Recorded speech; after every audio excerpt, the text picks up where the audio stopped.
The United Nations International Children's Emergency Fund recently released an article saying that 5,500 children die every day across the 21 countries of the region, and the majority of these deaths are largely preventable. Poverty in Africa is a well-known fact.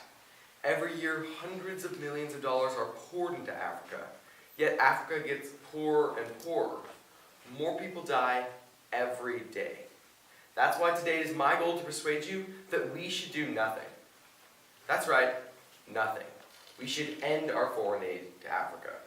Today I'll be showing why the popular solution does not work. Then I'll be showing what would really solve the problems in Africa. And lastly, I'll be showing you how you can help. Foreign aid from Western governments is where the majority of the aid for Africa comes from. This aid is in the form of either food or money. In 2012, the United States provided nearly $12 billion in official foreign aid to Africa.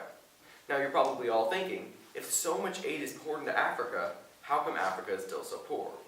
Well, to answer this question, we need to see what is done with the aid. The aid is given to the governments of the African nations to be distributed. But at this point, political leaders and politicians are stealing the aid. The Foundation for Economic Education reports multiple examples of this. The dictatorship of Ethiopia was a major recipient of donor funds, a portion of which was used to forcibly resettle large segments of the population. Donor funds earmarked for famine relief were instead used to buy trucks for the resettlement scheme. Relief aid was also intentionally kept away from some of the most severely affected areas because it suited the dictator regime to starve his opponents. Relief ships were also held ransom and charged $50 per ton for permission to unload their aid. But Ethiopia is not the exception. Congo sold donated food supplies and used the money to buy an arms factory from Italy. The more peaceful Mauritius took donated rice, insisted it was of the highest quality, and diverted it to tourist hotels. The President Mobutu of Zaire managed to rack up a fortune in his Swiss bank account, estimated $10 billion. Now you might be thinking, this is terrible, but isn't it still worth sending aid? I mean, if some of the money is getting to the people who need it, we should continue this, right? Well, to really answer that question, we need to see what incentives the leaders of the countries in Africa have. Well, everyone has an incentive to make their own life better, and these leaders make millions, if not billions, off of foreign aid. So it would make sense they have an incentive to continue and increase that aid.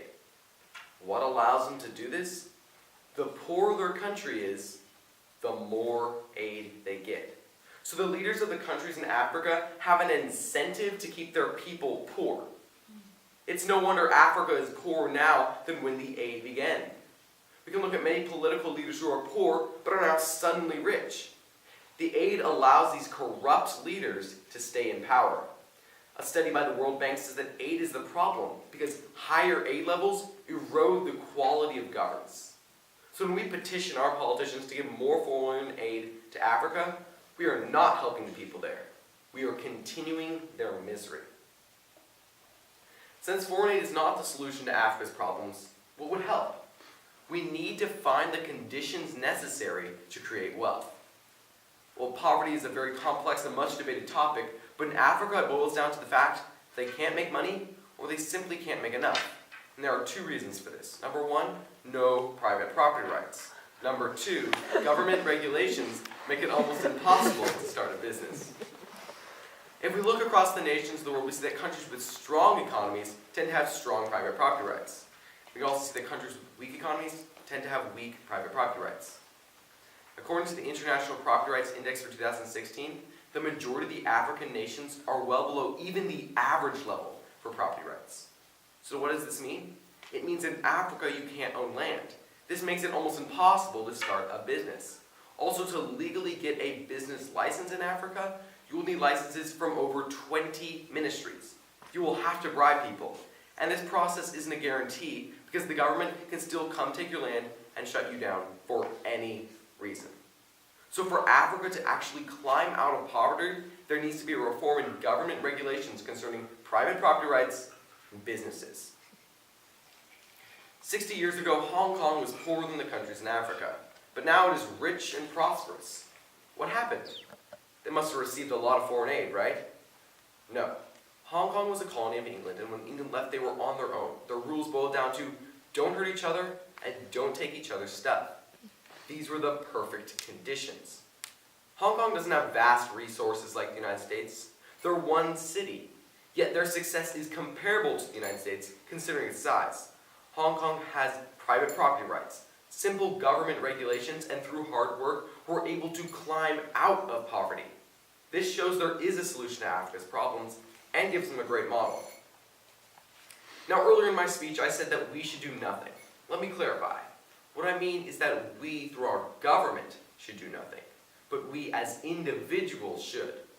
I mean, God commands us in the Bible to help those who are in need. Africa is in need, and there are certainly some ways we can help. The key difference is we should be giving directly to them through charities and missionaries. When we use these methods, it bypasses the government, getting rid of the middleman who steals the aid. Also, when we make our investments, we should be investing in renewables. And what I mean by that is things like goats, chickens, grains, and infrastructure. Things that will reproduce and last generationally. Recently, our church raised $6,000 for some orphanages in Togo. The money went directly to our missionary, who was able to give it to the orphanage, or the children there. He was able to feed them for an entire year, as well as invest in some long-term infrastructure. Now, at this point in the speech, I'd like to present 3 charities that if you're interested in donating, I highly recommend. Number 1 is Compassion International. They focus on individual child sponsorship. Number 2 is the Free Africa Foundation, which focuses on economic growth within communities. And the final is Aid for Africa, which is an alliance of U.S. nonprofits that work on specific projects within Africa. Their website, aidforafrica.org, is a great place to find individual charities that you may be interested in donating to. Other than giving to charities, we can be a voice against foreign aid. We can contact our representatives, make our opinions known, tell people that we will stand against any measures to send foreign aid. And in our discussions, we can tell our friends that although it seems like a benevolent thing to give aid, it simply does more harm than good. Today I've talked about the problems in Africa, and I hope I persuaded you that the popular solution to those problems does not work. Foreign aid only empowers rich and corrupt leaders while leaving its people poor. The best thing we can do to combat this is give to missionaries and charities and to be a voice against foreign aid so that the funding of the government corruption